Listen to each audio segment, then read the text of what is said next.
Muy bien, bienvenidos al AI Show, un espacio en el que en Grupo DOT vamos a compartir no tanto lo que sabemos, sino lo que no sabemos y queremos saber sobre inteligencia artificial aplicada. Nuestro programa lo vamos a hacer quincenalmente y tiene dos partes. Una primera parte que está orientada a las noticias, pero noticias en especial de interés desde un punto de vista científico, como afectación a muchos de los roles en proyectos de inteligencia artificial. Y una segunda parte donde vamos a tener invitados especiales. Vamos a estar disponibles en www.grupodot.com, en nuestro canal de YouTube y en Spotify. Para sus opiniones, pues en LinkedIn van a ver las entradas de los programas, o nos pueden escribir a info@grupodot.com. Muy bien, hoy vamos a hablar con dos personas súper importantes en nuestra compañía. El señor Marco Vázquez, cuyo rol en la compañía es... acá es difícil grabar porque estamos en vivo con gente trabajando al lado, entonces salen a hacer coquitos y a tratar de dañar el programa. El rol de Marco es él es el head nuestro de la práctica de Google en Grupo DOT. Lleva un montón de años de experiencia como PM, ahora le ha dado más por ser arquitecto, un buen día dijo que no quiere ser más PM, entonces está dedicado a arquitectura. Ambas cosas las hace muy bien. Y está el señor Alejandro Guterres. Alejandro está en un rol bien peculiar en esta compañía y es que le encabeza un equipo que lo que hace es trabajar en analítica, pero desde el lado de negocio, es decir, no es un equipo técnico, es un equipo más pegado a temas como Google Analytics y generación de valor con los datos. Eso es un rol bien particular en esta compañía. El foco de este programa, como todos los programas, es entender cómo es un día en la vida de. Nos interesa mucho que diferentes públicos, desarrolladores, front, back, analistas de datos, científicos de datos, C-level, PMOs, puedan sentirse identificados o ver como lo que realmente pasa, cómo es un día en la vida de esos personajes y compartir las experiencias que han tenido en proyectos de inteligencia artificial aplicada. Es lo que más nos interesa.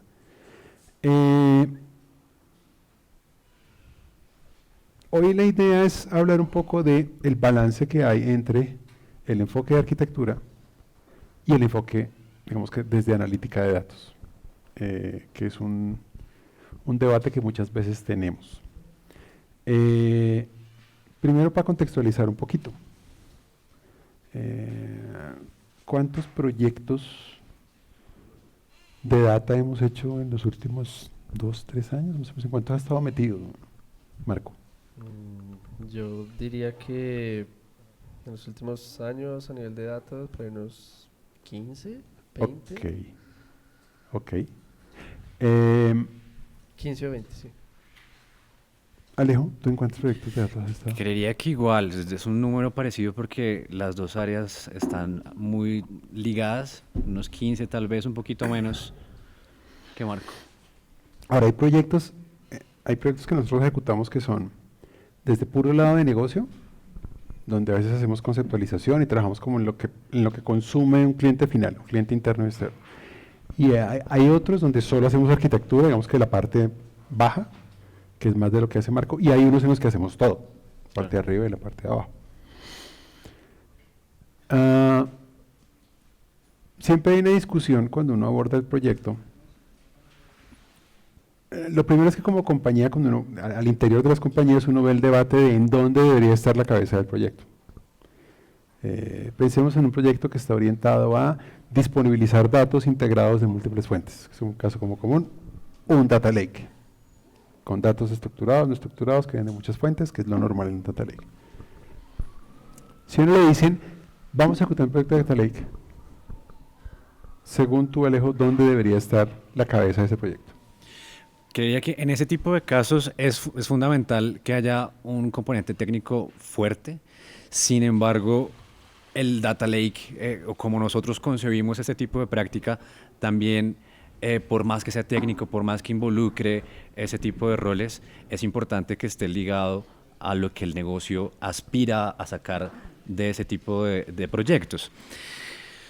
Entonces, sin descuidar esa parte técnica y pues yendo a tu pregunta, creería que si bien probablemente el líder debería ser una persona con esa experiencia técnica suficiente.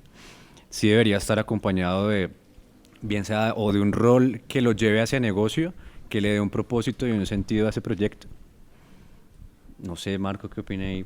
Pues al principio decía Diego que íbamos a debatir el Sí. tema, pero pues en este caso estoy totalmente de acuerdo. O Ujú. sea, lucho todos los días porque la definición de un proyecto de Data Lake no sea, perdón, no sea construir un repositorio de datos estructurados o no estructurados, porque eso se vuelve al final una caja que todavía el cliente no sabe para qué. De pronto es Data Lake, es lo que últimamente hablan, y entonces vamos a tener un Data Lake porque somos la compañía más grande de lo que hacemos. Lucho todos los días porque esa discusión se haga de una manera más racional. Entonces, para dar respuesta a la pregunta, diría que la cabeza tiene que estar centrada en las necesidades del negocio actuales y la visión del negocio a 5 años. Ujú. Si hay componentes técnicos, por supuesto, de eso nos encargamos nosotros, pero lo que siempre trato de decirle al cliente es como, eso está resuelto. A algo vamos a llegar, técnico, bien hecho, pensando en el futuro, pero pensemos esto para qué les va a servir.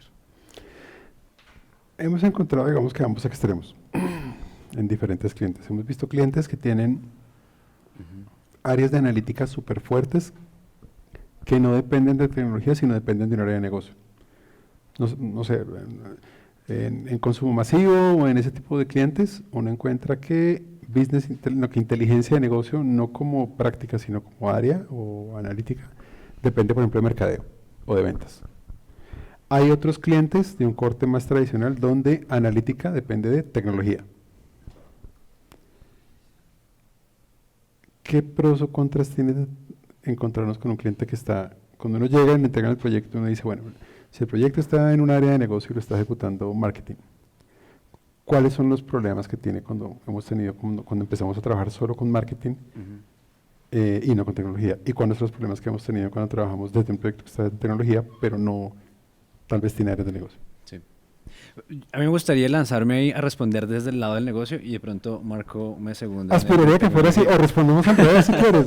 O respondemos a la vez. Desde el lado del negocio, los contras normalmente están ligados, o lo que hemos visto nosotros, a cómo comienza a crecerse el backlog de un proyecto sin tener en cuenta las restricciones de la tecnología o de la infraestructura sobre los que se van a ejecutar.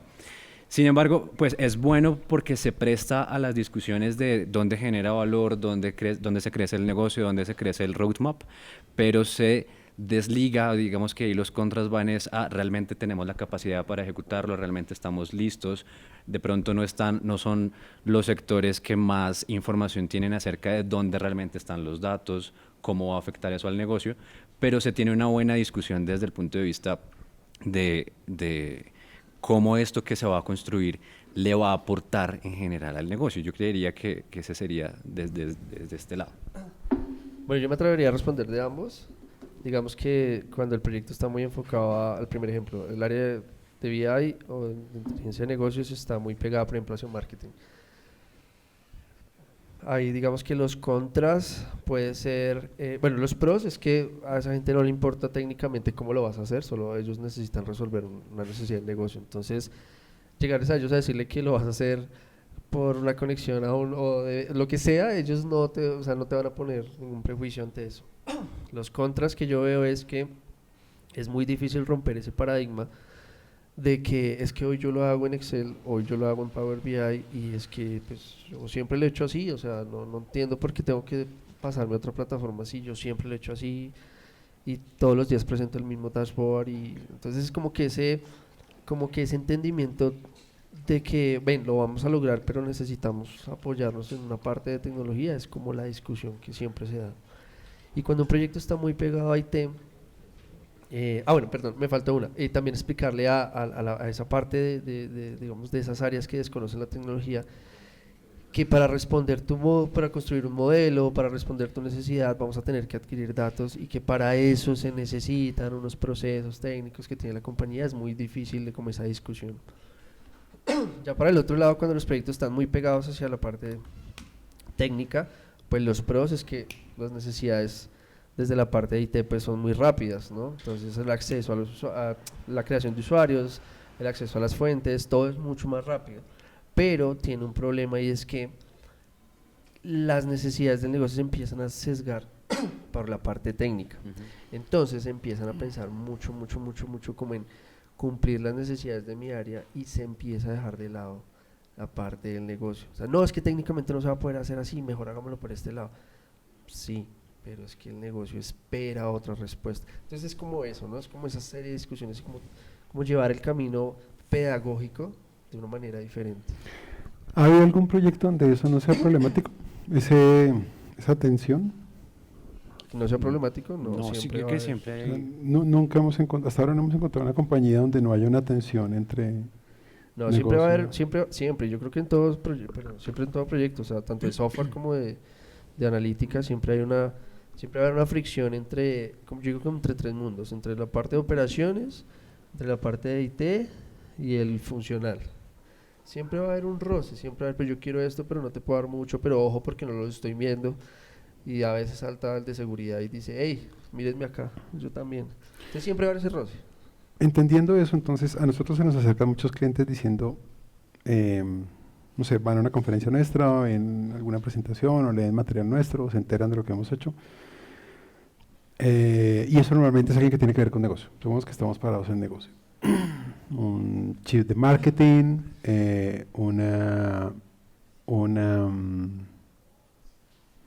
jefe de ventas, cualquier rol que tenga que ver con negocio. Y cuando uno habla con ellos tienen mucha claridad de lo que quieren. O sea, tenemos un problema en que nos estoqueamos mucho con una referencia específica y si yo pudiera predecir, entonces pasaría a producción mejor o orientaría mejor dónde coloco qué referencia o qué SKU en qué lugar del país, lo que sea. Entonces, siempre después de eso viene la pregunta natural que es, eso tan bonito que usted me mostró que permite predecir en dónde puedo colocar y siempre dice uno, ¿por dónde empiezo? Siempre, consistentemente preguntan, ¿qué debería hacer? ¿Por dónde debería comenzar? ¿Por dónde debería comenzar? Pues a ver, desde el punto de vista de la solución o de la necesidad, creo que el mismo negocio, la misma industria en la que el cliente trabaja va orientando un poco la discusión, puesto en la realidad de que probablemente me interese más un modelo que está directamente conectado al core de mi negocio, al core de lo que yo hago. La arrancada de este tipo de proyectos y entonces las diferentes tensiones que pueden surgir entre el área de negocio, el área de operación, el área de tecnología, pues normalmente igual facilitan las discusiones de cómo define uno el caso de uso de un modelo de inteligencia artificial, un modelo que hace algo con los datos de la empresa. Y finalmente una buena forma de arrancar este tipo de proyectos es justamente escuchando las necesidades de cada uno de esos puntos de vista y tratando de generar un espacio de diálogo que nosotros llamamos en nuestra práctica Inception, que es pues ponernos a pensar en dónde hace sentido que una solución a partir de los datos que emplea tecnología se priorice, bien sea porque se va a generar un data lake y entonces en ese momento se prioriza la necesidad tecnológica, pero se hace un data lake con el propósito de que a futuro podamos hacer modelos. Entonces una buena forma de arrancar este tipo de procesos, que es sentar a las diferentes partes, crear un diálogo entre ellas, priorizar esos dolores del negocio y a partir de esa priorización de esos dolores, pues comenzar a entender por dónde se nos facilita arrancar. Otra cosa que hasta ahí no se tiene en cuenta es que, o hasta esa parte del Inception no se tiene en cuenta, es que también es necesario entender el estado de la infraestructura del cliente, qué existe, qué no existe, dónde están los datos, la calidad de esos mismos datos y muchas veces esas mismas realidades pues van apuntando las diferentes direcciones por donde uno puede arrancar. Que finalmente es el C-Level y es su gerencia media quien va también dando una pauta, pero pues es como una negociación entre esas áreas de la compañía. O sea, lo que pasa es que suena idealmente bien, Claro. pero eso tendría la pinta de un proyecto time and materials, es decir, no sé cuánto me va a gastar. Así es. Y eso no pasa. Normalmente no le compran, o sea, invierten en un proyecto si saben cuánto se van a gastar. ¿Cómo hace uno con eso? Pues yo diría que en esa, desde el inicio uno tiene que ser, evangelizar al cliente en esa parte y en decirle, venga, esto no es tan fácil. Diego hablaba ahorita al principio digamos, de esta pregunta o de esta discusión, decía, ¿qué pasa si los C-level o las áreas específicas dicen, mi problema es que tengo muchos stock de un producto y quiero optimizarlo y bla, bla? Esa es la necesidad del área que quiere resolver una necesidad de la empresa. Pero eso no es tan fácil, o sea, eso no existe un producto que resuelva esa necesidad en específica. Eso quiere decir que no existe una caja que uno le diga, sí, listo, el lunes la instalamos. El lunes la instalamos y eso ya funciona y todos felices. No, toca concientizar al cliente de que eso es todo un proceso. Y sí, perfectamente uno sabe que ese proyecto, o para ese proyecto uno tiene 8 meses, tiene 6 meses, tiene 5 semanas, depende el tipo de proyecto que sea. Pero es en esa primera etapa donde uno tiene que poner sobre la mesa a todos los actores del conflicto. Y es tu necesidad, pero la estás haciendo a nivel de área, tenemos que involucrar al resto de áreas, primero para saber qué opinan, qué viabilidad le dan, y tal vez también para saber qué le pueden aportar a esa necesidad. En esa discusión es que uno hace una primera estimación, pero ojo, esa estimación siempre va encaminada en, oigan, tenemos tanto tiempo y tanto equipo para ejecutarlo. Y pues ahí uno ya lleva esa discusión, nunca es fácil, siempre toca llevar al cliente, uno le toca actuar de moderador en esas discusiones, pues nosotros ya tenemos una metodología, nosotros como grupo ya tenemos una metodología para eso, tenemos un tipo de workshops, tenemos varias tareas que se ejecutan para que al final de esa primera etapa todos en el equipo de la compañía sepan qué se va a resolver, cómo se va a resolver y cuál va a ser el compromiso. Yo creo que ahí vale la pena apuntar que nosotros como consejero de confianza del cliente en ese momento específico, pues también somos y tenemos el papel de ser muy claros con él, aterrizar esa expectativa a algo lograble. Y en estos días leía un post en Reddit que le hacían una pregunta a una persona que trabaja en una consultora multinacional que hace pues, cosas similares a las que hace Grupo DOT. Y un poquito entendiendo que quizá esa era la realidad colombiana, y él dice, no, realmente es la realidad de muchas empresas, incluso en Estados Unidos, que ya están acostumbradas a hacer esto, y es que normalmente este tipo de proyectos terminan convirtiéndose o en pruebas de concepto que dan paso después a proyectos, o en proyectos con un alcance muy aterrizado que permiten que la misma compañía, en ese primer contacto que tiene con este tipo de cosas, caiga en cuenta de que es otro mundo diferente, que no es desarrollo de software, que no estamos haciendo aplicaciones, y que vaya interiorizando poco a poco como una metodología propia de cómo X marca, X empresa va a adoptar la transformación desde inteligencia artificial, desde sus propios datos. Yo quisiera añadir ahí es que lo hemos vivido y es algo muy chévere porque hemos estado en compañías muy grandes que operan en varios países, en varias regiones, y uno les hace ese acompañamiento, digamos, durante todo el proyecto y empieza a ver cómo ellos cómo comienzan a madurar en eso y empiezan a entender que, claro, es que esto no fue una licencia que compramos, esto no es un proyecto de software, ya entiendo por qué la metodología, no puedo tener un programa claro desde el kickoff, ya entiendo. Entonces ellos empiezan a madurar en sus capacidades de analítica y empiezan a entender y lo ven como, venga, este primer proyecto lo dimensionábamos grande, lo cumplimos, pero la ganancia, una de las ganancias, o una de las principales ganancias, es que madurábamos como compañía y entendimos que las soluciones a los proyectos de analítica van por este lado, necesitan esto. Entonces ya sabemos que sí, es una lista de deseos, pero eso no es tan fácil, tenemos que apoyar mucho para esa construcción, esto no es todo el lado del proveedor. Y uno empieza a ver que los grupos dentro de esas áreas o dentro de las compañías empiezan a madurar mucho. Oiga, hay unas nuevas herramientas, ya no opero mi modelo en Excel o en Power BI o lo que sea, sino hay otras cosas, entonces empiezan a abrir mucho la mente frente a eso. Ok. Estaba orientada para los PMs que nos están escuchando, o para los analistas de negocio, o la gente que además ha venido trabajando en equipos tradicionales de analítica, desde el lado de negocio. O sea, el que realmente construye los reportes, el que tiene no recuerdo la consultora, la etiqueta que le puse es Citizen Data Science, que es esa persona que sabe mucho de negocio y es el típico que con los datos construye valor para su equipo de trabajo.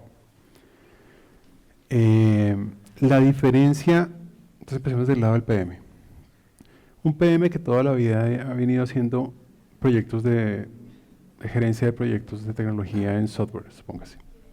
Tal vez ha gerenciado proyectos de Data Warehouse, de BI. Ahora es su primer proyecto en inteligencia artificial. ¿Qué diferente debería tomar en cuenta? O sea, ¿cuál sería como de los muchos consejos, tal vez el factor más importante a tomar en cuenta? ¿Qué tiene de diferente? ¿Con qué se va a encontrar? Que un PM que por primera vez con un proyecto de inteligencia artificial, ¿qué se va a encontrar? Yo le diría que a la mitad del proyecto es que va a entender cuál va a ser el entregable. Ok, o sea, se le va el tiempo entendiendo qué es lo que... Se le va el tiempo, no, y en serio, se le va el tiempo entendiendo de verdad cuál va a ser el entregable, porque al inicio, vamos a los conceptos PMs. Al principio vas a tener el objetivo general, y ese objetivo general te va a durar un buen tiempo, mientras lo empiezas a volver granular. Pero espera, yo interrumpo un momento ahí. A mí me dicen, usted es el PM de un proyecto de churn. Ok. Está claro. ¿Por qué no? ¿Por qué volvemos a la primera parte? ¿Por qué a pesar de que le dijeron usted va a construir un modelo de churn con su equipo, usando no sé cuántas fuentes y lo que sea? ¿Por qué pasa que eso no es lo que realmente pasó y después de mucho de avanzado el proyecto es que va a entender que eso es? O sea, Claro. ¿de qué se trata? Porque eso es una muy buena pregunta. Porque si yo estoy hablando de un proyecto de software, vamos al lado del churn. Entonces a nosotros nos dicen, vamos a tener que resolver o vamos a generar un modelo de churn. Si fuera un proyecto de software, uno sabe que tiene que entregar una salida. O sea, ya sé, listo, esto es o no es. Cuando uno ejecuta un proyecto de este tipo, uno como PM también se vuelve consciente de eso para qué. ¿Sí? ¿De qué le va a servir a la compañía decir que Diego, Marco o Alejandro se va a ir? Sigamos andando ahí. La compañía dice es que si yo tengo un modelo de churn, nada, pues sé quiénes se van a ir. Esa es la superficie. ¿Qué es lo que hay en el fondo? O sea, uno que empieza a descubrirte lo que realmente... Entonces, sirve más cosas, tiene resultados anexos, tiene... claro, tiene muchos más resultados porque pues lo que uno no busca es responder un sí o un no. Pues uno va a gastar 8 meses de trabajo para construir una plataforma que pueda responder preguntas como un sí o un no. Entonces, claro, ok, vamos a decir que Diego, Marco y Alejandro, sí, ok, aplicaron y se van a ir. ¿Pero por qué se van a ir? ¿Qué puedo hacer antes de que se vaya? Pues que se fue, ok, pues detecté que se fue, pero ¿qué puedo hacer antes? ¿O en qué también qué parte del proceso está fallando? ¿Qué comportamientos hace que eso ocurra? Entonces todo eso empieza a verse impactado hacia el negocio y hacia diferentes áreas. Entonces fíjese que se vuelve ya no un proyecto de software en el que tengo que entregar esto, sino se vuelve un tema más transversal hacia la compañía. Y ese objetivo, esas respuestas van a ir saliendo durante el proceso. Siempre dentro de su esfuerzo que quepa en lo estipulado. O, bueno, ya se hablan de otras fases, o ya entonces uno dice, para esta primera fase voy a responder estas 2 preguntas, pero estas otras 4 van para otra, van anexas. Fíjate que ya dejamos una plataforma que puede responder esas otras. Bueno, ese tipo de diferencias es las que va a encontrar un PM tradicional a esto. Ok, pero entonces sí vamos a hacer eso. Entonces lo primero es que se va a encontrar con eso. Entonces por ahí volvemos al paréntesis que cerramos ahí. Entonces se va a encontrar con eso, prepárese porque su objetivo no es fijo, sino es de descubrimiento. Sí. ¿Qué más puede haber para un PM? Vas a tener por lo menos unas 10 versiones de cronograma. Uh-huh. Porque tu cronograma al principio va a ser muy a alto nivel, y es precisamente por eso, porque no tienes al detalle como tal de las actividades que vas a definir. Si este podcast lo escucha el PMO de un cliente, lo que va a decir es, venga, yo no puedo contratar a Grupo 2 porque estos tipos van a estar cambiando el cronograma. Pero eso es normal. Sí, es normal, pues si es un PMO, él sabe que hay controles de cambios sobre los cronogramas. Pero ¿por qué con sí, inteligencia artificial es de esperarse? O sea, claro, porque es que, primero, volvemos, no es un software en el cual uno tiene al principio la entrega definida. ¿Qué es lo que va a pasar? Van a iterar, vamos a tener varias iteraciones, vamos a cambiar el cronograma, pero al final el objetivo del proyecto no va a cambiar. Entonces, si un PMO me escucha esto y dice, no, pero o sea, yo en mi oficina de proyectos no puedo aguantar 10 iteraciones de proyecto, de cronograma, perdón. Bueno, pues trabajemos para que eso no pase, no sean 10 y no sean 3. Entonces, entre todos, ayúdenos o ayudémonos para que en las etapas de definición quede lo más claro posible. ¿Sí me hago entender? Porque lo primero que uno llega es una estimación, oiga, necesito el modelo de Short. Listo, uno más o menos, uno hace una estimación y uno dice, listo, efectivamente un proyecto de este tipo, a este tiempo, con este equipo de trabajo, tiene un costo de tanto porque el impacto va a ser tal. Pero ahí uno no sabe qué fuentes tienen, cómo las van a entregar, porque la misma compañía no está preparada para eso. Al cliente siempre le dice a uno que tiene claras las fuentes y que los datos están perfectos. Eso no es verdad. Pero listo, siempre lo dice. Pero en ningún caso pasa. No, nunca pasa. ¿Cierto? No, nunca pasa. Lo normal es que uno cuando ya realmente los va a usar para construir información, los datos necesitan incluso a veces tratamiento y tenemos casos de clientes en los que construimos modelos para mejorar los datos que están ahí. Sí, sí. Ok, dejémoslo hasta ahí por ahora para tips para el PM. Desde el lado entonces del analista o el que está pegado al negocio y lo ponen como líder de negocio en un proyecto, como product owner puede ser, de un proyecto de machine learning. ¿Qué tendría que tomar en cuenta diferente a construir un producto normal de software?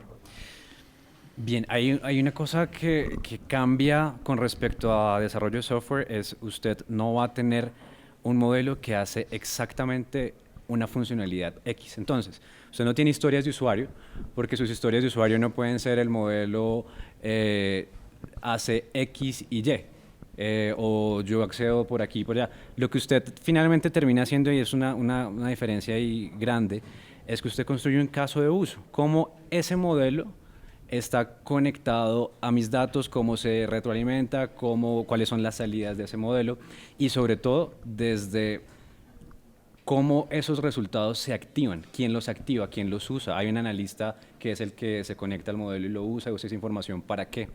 Entonces, las definiciones son diferentes. La forma incluso en la que se termina definiendo el mismo entregable, pues no parte por hacer frameworks, por hacer wireframes de la solución, no parte por diseñar nada, simplemente conceptualmente tener muy claro el caso de negocio y tener en cuenta quién dentro del flujo del proceso de la empresa es el que realmente va a sacarle provecho a eso que vamos a construir. Entonces, ahí cambia en ese sentido la definición. Y precisamente incluso por eso pueden surgir en el camino transformaciones en ese sentido. Porque si bien sabemos que, volviendo al ejemplo del modelo de churn, si bien sabemos que vamos a hacer un modelo de churn, probablemente cuando arrancamos pensábamos que ese modelo iba a servirle al asesor que llama en el call center para evitar que la persona se vaya. Y resulta que no, que entendimos que realmente el usuario principal de ese modelo era marketing, porque marketing puede 30 días antes o X tiempo antes activar alguna campaña para llegarle a ese usuario y evitar que termine en un churn. Entonces, el mismo caso de uso puede ir mutando durante el transcurso del proyecto y en el desarrollo de software eso quizás estaría mal visto, porque yo debía haber arrancado con unas historias de usuario muy claras. Y es digamos, como tener esa flexibilidad de entender dónde se crea pues mucho más sentido, donde hay mucho más sentido para ese negocio, para ese caso específico, usarlo. Yo resumiría entonces esto que han contado en, si una compañía dice, nos transformamos, Sí. somos innovadores. Puedo hacer una lista muy larga de lo que puedo decir. Quiere decir que tendría la suficiente flexibilidad y agilidad para entender que un proyecto real aplicado a inteligencia artificial, para realmente ser innovador y tener una ventaja de generación de valor real en su segmento o en con su competencia, debería estar acostumbrado o por lo menos listo para tener proyectos que operen de esta forma. aunque dice las preguntas claramente, a ningún cliente de los proyectos que hemos ejecutado no le hemos salido el presupuesto. O sea, el presupuesto sí se ejecuta. Lo que pasa es que, ¿qué hace uno? Ajusta alcances mientras va ejecutando. O sea, lo que no tiene es el marco y sobre eso va ejecutando. Pero yo creo que la base conceptual de éxito en los clientes que nosotros en Grupo 2 llamamos índigos, que son los que son compañías dispuestas a, o sea, que el C-Level y en varios niveles están dispuestos a, es que aceptan esto. Eso no quiere decir que se fracasen y no, aceptan que es un proceso de construcción constante y que la cosa es como la moraleja en general. Si uno quiere hacer inteligencia artificial aplicada que funcione y genere valor, habría que hacer eso. Habrá otros casos donde hacen modelos muy concretos, pero nosotros hemos visto que eso no pega tanto, o sea, no tiene el impacto de mercado que uno esperaría. Muy bien, esta semana, vamos a girar de tema, esta semana, la semana pasada, salió el último reporte de Forrester.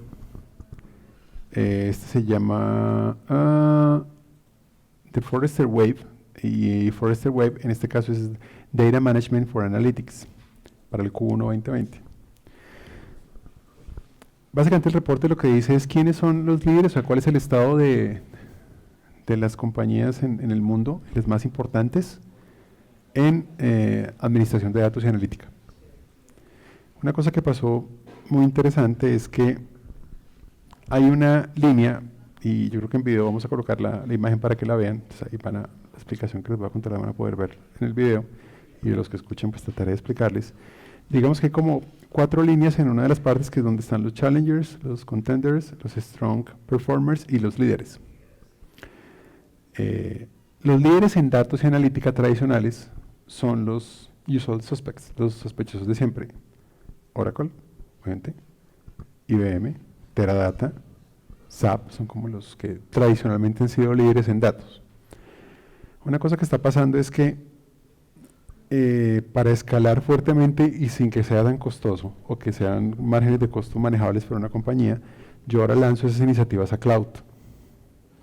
Entonces uno dice, ok, ahora el tema es, aparte de ser líderes en datos, yo necesito líderes en cloud. Entonces, una cosa particular que tiene este reporte es que Google Cloud entró en líderes en Data Management y Analytics.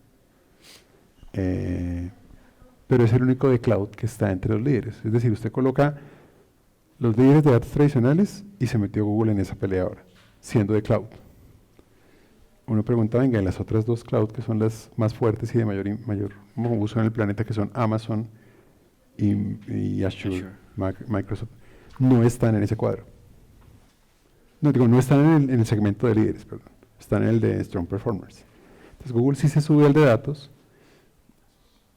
es decir, está al nivel de los líderes tradicionales de datos, pero es el único en cloud, lo cual lo hace bastante especial. Desde el punto de vista técnico, y ahora desde el punto de vista de negocio, desde el punto de vista técnico, ¿por qué no diría que era de esperarse esto? Que Google ya esté ahí. Yo diría porque rompe ese paradigma tradicional del uso de la tecnología para la analítica o la explotación de datos o el machine learning. Si usted mira esos 3 que dijo al principio, Oracle, IBM o SAP, todos los puede usted encasillar en una palabra, es licencia, técnicamente. ¿Por qué digo yo que Google llega a ese punto? Porque claramente llega a ese punto por esa flexibilidad y por ese libre uso de la tecnología, llamémoslo así. Por supuesto, estamos hablando de cloud y en cloud pues puede utilizar todos los recursos que necesite, pero ese potencial que tiene Google para o esa infraestructura que solo Google tiene hoy en día para toda la parte de machine learning y toda la parte de analítica, pues claramente es un diferencial frente a los otros. Entonces creo que pienso que ese es como un factor importante de por qué Google se acerca a esos 3 grandes que en el cuadro pues usted mencionaba. Técnicamente creo que es por eso, por esa libertad, por esa flexibilidad y por sobre todo el potencial que tiene. Los clientes se están dando cuenta o los usuarios se están dando cuenta que entrenar un modelo utilizando GPUs o inclusive TPUs pues es mucho más fácil, es mucho más rentable, obtiene mejores resultados desplegándolo en una nube como Google que utilizando otras infraestructuras tal vez on-premise o rentadas de otros proveedores. Creo que es eso. Técnicamente creo que es eso. Desde el punto de vista de negocio, Yo veía ahí, ahorita que hablaba Marco también, se asemeja un poco en esa misma línea y es, eh, finalmente SAP y Oracle son soluciones muy robustas que probablemente a empresas que están acostumbradas a usar este tipo de soluciones, pues les funciona para muchas empresas o para muchas verticales. El SAP, por ejemplo, es el core de su negocio.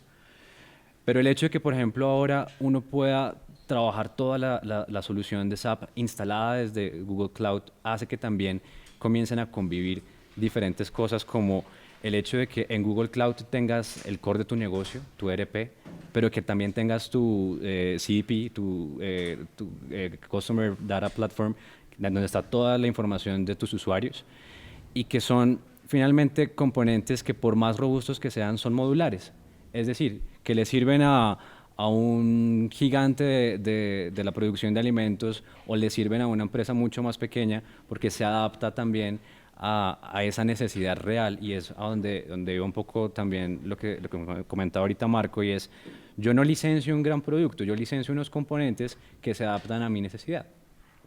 Entonces, el hecho de que muchos clientes y en muchas ocasiones pues ya ha comenzado a pasar que clientes que tienen su solución de SAP viviendo en la nube de Google Cloud, que convive adicional con su información de clientes, que convive adicional con su información de ventas y con su CRM, pues hace que finalmente toda la data que está capturando la empresa no solamente está en un sitio seguro, en un sitio flexible, en un sitio con todas las garantías de seguridad y de licencias que tiene Google Cloud, sino que adicional a eso es un sitio que es disponible para muchas personas dentro de la compañía y que ya no es esa caja misteriosa que no puedo tocar porque pues está el técnico que lleva estudiando 10 años en SAP, que seguramente igual va a seguir siendo muy importante, sino que comienzan a surgir pequeños pedacitos de esa información que son accionables por todas las personas del negocio en diferentes niveles. Eso es como un fuerte que yo veo hoy. Un solo punto esto es una anécdota. Tuvimos un cliente en el cual, por supuesto no vamos a decir el nombre, pero tuvimos un cliente el cual nos decía, vea, yo toda mi información la tengo en tal solución. De las 3 que usted mencionó, una de esas la usa el cliente. Y yo quiero hacer analítica, y entonces vino mi proveedor y me dijo, ok, ¿quieres hacer analítica con los datos que yo tengo, tuyos? ¿Y quieres hacer analítica con eso? Perfecto, listo, eso es hacer un upgrade de la licencia. Y entonces el cliente nos contaba, pero pues, o sea, sí, chévere, pero yo hasta ahora quiero empezar a hacer analítica, o sea, quiero saber esos datos y quiero procesarlos y quiero explotarlos y conocerlos y lo que sea. Sí, claro, tienes que hacer un upgrade a lo que te valga, no sé, lo que te cueste, pero tienes que hacer un upgrade. Y el cliente decía, pero es que ese upgrade me va a dar 5 años a ustedes, y si en 2 años no me quiero cambiar me van a multar. Sí, no importa, tienes que hacer un upgrade. Solamente les respondía eso. Finalmente, ¿en qué terminó todo? Terminó en que, venga, no, o sea, voy a extraer los datos que tengo allá, voy a hacer una prueba de concepto, voy a hacer ejecutar unas pequeñas soluciones que necesito en Google Cloud y voy a mirar cómo me va. Finalmente nos fue muy bien. Fue solamente un tema técnico de extraer la información y ejecutar la analítica. El cliente dijo, oiga, sí, chévere, más adelante vamos a ejecutar un proyecto grande. Entonces son como cortar ese cordón umbilical en lo técnico que siempre se ha tenido. Cuando usted habla con un CTO y usted le muestra las facilidades y como todas estas ventajas que tiene y que él ya no va a tener que pensar en licencias, en centro de costos, bueno, va a tener que pensarlo sí, pero en pagos muy específicos, pues eso facilita mucho o tiene mucha viabilidad técnica en grandes compañías. Entonces, creo que eso también responde a la pregunta. Ok, muy bien. Para finalizar, hay varias marcas acá, voy a usar las que están ahí. Vamos a hacer nuestra famosa pregunta desde ahora de música. ¿Qué música le gusta a Alejandro? Yo escucho sobre todo rock y un poquito de electrónica a veces. ¿Qué tipo de rock y qué tipo de electrónica? Porque es que, Entonces, en rock clásico, indie, que pues no sé si hay algunos que dicen que no es un género, indie rock, y en electrónica me gusta lo que se hace en Francia, hay buena electrónica ahí, un ok. poquito selectivo. Marco, ¿qué? O sea, Stereo Picnic. Sí, sí, así, sí, ¿no? total, Stereo Picnic, Sí. Coachella. Hay gente así, man. Sí, ¿Y hay tú qué bueno. escuchas, Marco? A mí me gusta el rock, me gusta el clásico, me gusta el glam. No me gusta nada nuevo, realmente me gusta O todo sea, lo viejito. para usted el rock dejó de existir ¿desde qué año, güey? En los 90. No, no, me antes gusta de tener los esas discusiones. No, pues yo pregunto, ¿sabes? No, yo escucho sí, como hasta los 90, Sí, sí, sí. un poquito de los 2000, pero un Se acabó el poquito, rock. ya, sí, no. El no, último no. álbum de Black Puede que Sabbath. sea bueno, puede que sea chévere. No, o sea, no escucho Radioactivo. Sí, no, nada de eso. Pues sonaste como un... No. Ok. Eh, um, si tuvieras que identificar con una banda esta marca, ¿qué banda sería? Amazon Web Services. Amazon Web Service sería un Green Day. Un Green Day. Green Day. Sí. Ok. A todo toca decir por qué, bueno, No, bueno, no, ya- Me dijeron que tienen por qué. Claro. ¿Por qué? No sé, un día me levanté y como que, puta, son famosos. Güey. ¿Qué pasó? ¿En qué momento todo el mundo habla de esto? Ok, buena respuesta. Alejo. Tableau. ¿Tableau? Muse. O no, MGMT. MGMT. ¿Los Muy has visto? diferentes. Sí, son bien muy diferentes. Ambiente. Pero me cambié a MGMT porque son esa banda que le gusta usar backdrops raros en el fondo y luces raras. Entonces como que es una banda muy visual, muy dada a eso en sus conciertos. Pero la base musical no es como normalita. Sí, Yo no diría que son virtuosos, para nada. No, para de hecho son bastante fogateros. Ok, entonces esto sería mucho from, poco back. Algo así. Sí, conozco algo un poco, hemos tenido un poco experiencias de temas de desempeño que hay que tomar en cuenta. En general, en front nosotros aconsejamos muchas herramientas, pero siempre hay que tomar en cuenta que la belleza es proporcional a un buen back que ayuda a que la belleza funcione. Entonces, una experiencia fuerte arriba en mezclas de datos tan avanzadas como las que te hablo hace que es súper potente. Si uno quiere que suene muy bien a escala de cientos de usuarios, lo mejor es apoyarse con algo como un middleware de Google que ayude a que esa cosa procese mejor. Hoy en día batado muchas buenas prácticas, ¿no? Para esa parte de visualización. Hoy casualmente hablaba con uno de nuestros clientes contrató una consultora en arquitectura para que validara la arquitectura de una propuesta que presentamos. ¿Y ya tenemos respuesta? Sí, nos ¿Qué- fue bien, qué nos dicen? fue bien, no nos fue bien. Ah, ok. Entonces hoy tuvimos la Sí, discusión. ¿Qué? no veía que no iba a hablar en este espacio de una cosa en la que no grupo no le fuera bien. Bueno, No, yo soy muy- pero casualmente hablamos de eso, entonces el tipo nos preguntaba, bueno, mira, yo quiero hacer esta parte de la visualización, la quiero hacer en ClickSense y no sé qué, ¿me recomiendas dejar todo el procesamiento o colocar un middleware y todo? Yo le decía, sí, pero pues ya hoy en día existen unas buenas prácticas para cualquier visualizador y por supuesto lo puedes usar desde GCP, pero entonces podrías hacer esto. Nos fue bien. Dijo, oiga, sí, así operamos. última cosa hoy nos hemos centrado mucho en esos dos roles, los PMs y es como los analistas o los product owners. Una lectura recomendada de lo último que han visto, ¿no? ¿Qué artículo, qué algo vieron? Como venga, recomiendo que revise este material. ¿Qué recomendaría cada uno? Alejo para los Bueno, yo visuales. ahorita me estoy leyendo un libro que se llama The Art of Statistics, Ajá. muy bueno. Es escrito por el decano de la Facultad de Estadística de Stanford, Ujú. pero en todo el libro no hay una sola fórmula estadística. Ok. Son únicamente ejemplos de la vida real de cómo la estadística sí impacta no únicamente empresas, esto se va a la vida real, a las noticias, a la política. Finalmente uno termina entendiendo desde desviación estándar hasta cosas mucho más complejas, sin necesidad de entender cómo funciona detrás esa matemática o esa teoría. Ya después uno toca la teoría y seguramente el concepto es mucho más digerible, entonces ese... Eso es como verse la película y luego leerse el libro. Algo así. Ok, ok. Bueno, yo soy técnico Sí, ¿no? y No todos somos no, perfectos. no, ¿no? está bien, yo sé. Y no acostumbro a leer mucho, pero este año estoy leyendo un libro que no tiene nada que ver con la analítica. No lo voy a recomendar, pero sin vanidad recomendaría leer un artículo que construí para Grupo DOT Ujú. y que fue publicado en el portal, que habla sobre 10 preguntas que debe hacerse una compañía antes de iniciar un proyecto de analítica. Ujú. Me parece que el artículo es súper interesante, no es tan extenso, o sea, lo pueden leer uno en cualquier momento. Y nuevamente, con mucha humildad lo recomendaría. Luego haremos un podcast sobre ese tema, que es un artículo muy práctico, se movió muy bien en redes, o sea, realmente se movió muy bien. Muy bien, señores, esto es todo por hoy. Ya nos veremos en nuestro próximo capítulo del AI Show. Muchas Gracias. gracias. Ok.